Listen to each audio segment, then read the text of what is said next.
Hey, what's going on, everyone? My name is Matt Jarbo. This is Stranger Days. And, this is a story all about how her life got flipped, turned upside down. And if you like to take a minute to sit right there, I'll tell you all about how Amy Schumer is once again pulling that woke card in order to stick it to the NFL. But remember, first things first, be sure to toss a like on the video. Let everyone know that you're here and that you're proud. Maybe. I don't know. Just do it anyway. What do you got to lose? It's a like. It's a button click. Okay. Anyway, had to get that out of the way. But Amy Schumer always finds an interesting way to get herself into the news, right? We've learned this over the years that every time Amy Schumer's trying to either promote something or deflect from something, she oftentimes chooses to get a little bit on the woke side, right?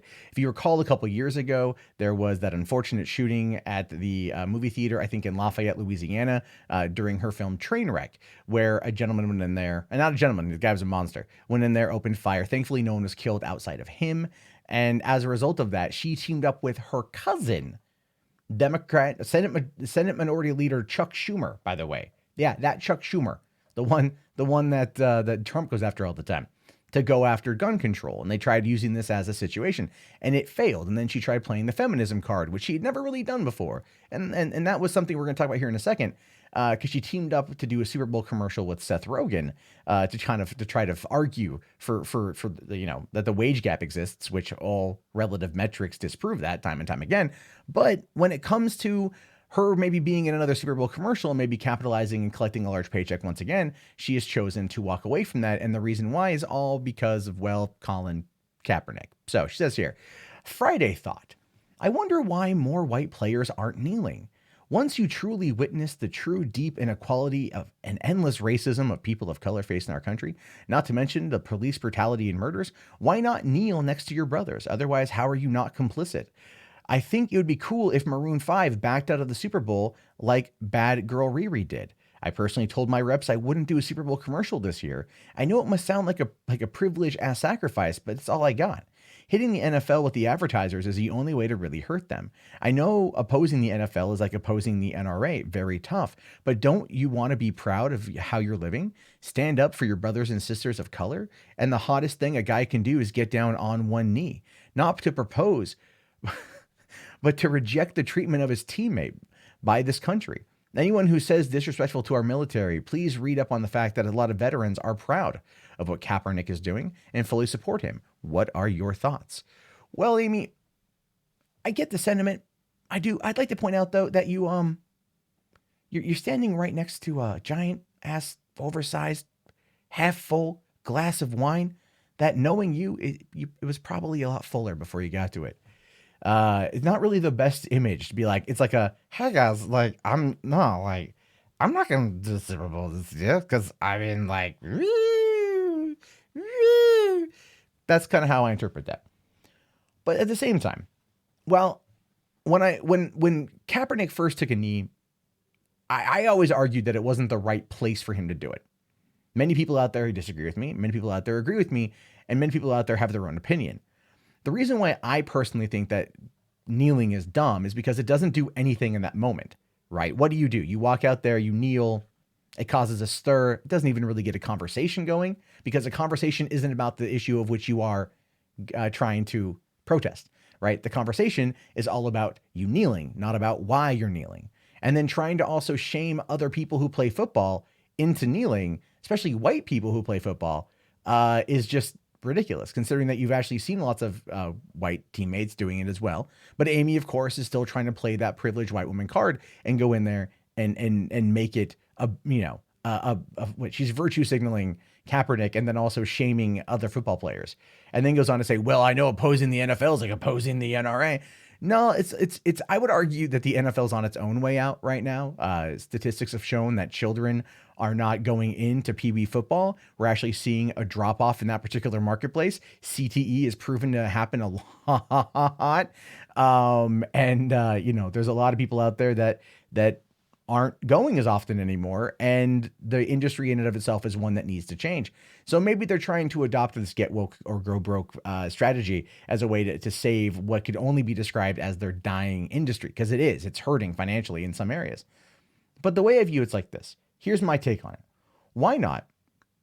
If you're going to go and protest police brutality, why not actually go and protest police brutality? Why not actually go to police stations where the cops can see you, where the cops are at, right?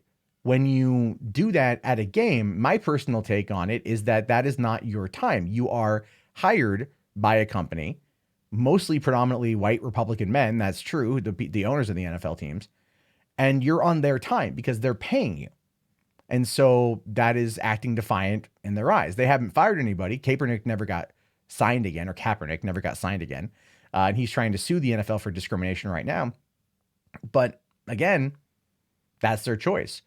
That the 49ers not re-signing Kaepernick is their choice because his contract was up and he had done things that could, in fact, have potentially damaged the team. And people want to argue back against that. Now, like I said, what I would do in that situation is I would sit there and issue a statement prior to the game. And I would say, after the game today, I will be at blank police station, whatever town I'm at, all right? And I'm going to be protesting police brutality at that police station. And if you want to meet me there, if you want to go there and we can show them that we as a community are coming together to combat this, what they call a problem, well, is, I think cops have gone too far, absolutely, this problem, they can in fact then take it to the source where the cops are at, where the cops can visually see it, visually see their community responding to them, and that might then cause a shift. But when you're in a stadium filled with 30,000 people all cheering and screaming, and you take a knee and it gets broadcast on national television, there's no conversation to be had. You're not leading a conversation. It's the pundits that come after the fact, either those that defend you or those that support you, that are having that conversation. And those pundits aren't looking at any type of gratification outside of, well, kind of lining their own pocketbooks, to be honest with you. But then when you sit there and you take a knee and you say, I'm protesting police brutality, and then you go home at the end of the day and you do nothing else other than feel like you have been virtuous in your signaling of this problem, it doesn't actually benefit the situation. It doesn't push the conversation, doesn't push the narrative. It doesn't do much of anything. That's my whole point. So Amy Schumer coming out and saying, "Oh, you gotta go out there and you gotta do it, and I'm not gonna do another NFL commercial. I've told my reps that. I told them I'm not going to do it. Yeah, well, let's talk about that too, because that in and of itself is also a situation. Because about 2 years ago, almost, Amy Schumer got into a little bit of trouble. Like I had previously mentioned, she had done a Super Bowl commercial, and Bud Light abruptly pulled that commercial a lot sooner than expected. Saying here that Anheuser-Busch has pulled the plug on its Bud Light ads featuring comedians Amy Schumer and Seth Rogen. According to Adweek, the beer giant pulled the ads a little earlier than expected after its beer sales declined in the third quarter.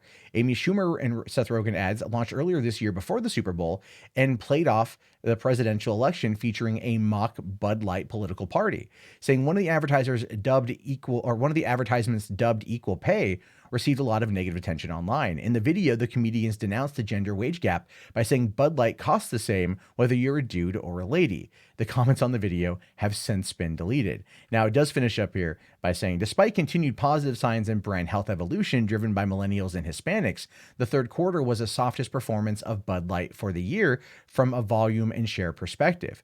The Bud Light Party campaign helped us improve these brand attitudes, but it did not translate to improved volumes and share performance. While we are clearly not satisfied with Bud Light's performance, we are already leveraging what we have learned to develop and execute new work. Well, what does that essentially mean? It essentially means that Amy Schumer and Seth Rogen's little attempt at that situation, it failed pretty hard. It did. They pulled it. It was negative for the Super Bowl. It wasn't like that the Super Bowl, and they pulled it earlier than expected simply because it wasn't doing the work. They actually hurt them financially because advertisements like that did not constitute any kind of new sales. And they know their demographic, they know their market, and yet it failed because people, I think, ultimately don't like Amy Schumer. And Amy Schumer, every time she gets a little bit of criticism, comes out and attacks the trolls, versus maybe taking a moment to look inside herself and go, maybe I'm the problem. No, it's clearly the children. Yes, thank you, Seymour Skinner. So that's, I think, what it is. I think she knows she's not going to get a Super Bowl commercial for this year, right? She's not going to get it. So she's like, oh, I'm telling my reps I'm not doing it, right? I'm going to get in front of this whole thing, come out, virtue signal for taking a knee, and then go on to shame white football players for not playing along, for not giving into that, for not agreeing with them in that particular way. We don't know their politics. We don't know anything. But that's Amy Schumer in a nutshell, and it's one that, yeah, I don't think he's going to change anytime soon. But I'm curious to know what you guys are thinking about this one. If you made it this far, type wage gap in the chat so I know you guys made it. Please also toss the video a thumbs up. Support us on Patreon, patreon.com/mundanemat, and subscribe for new content, new videos. I do post content all the time on this channel. I will talk to you guys later. Have yourself a fantastic day, and peace out.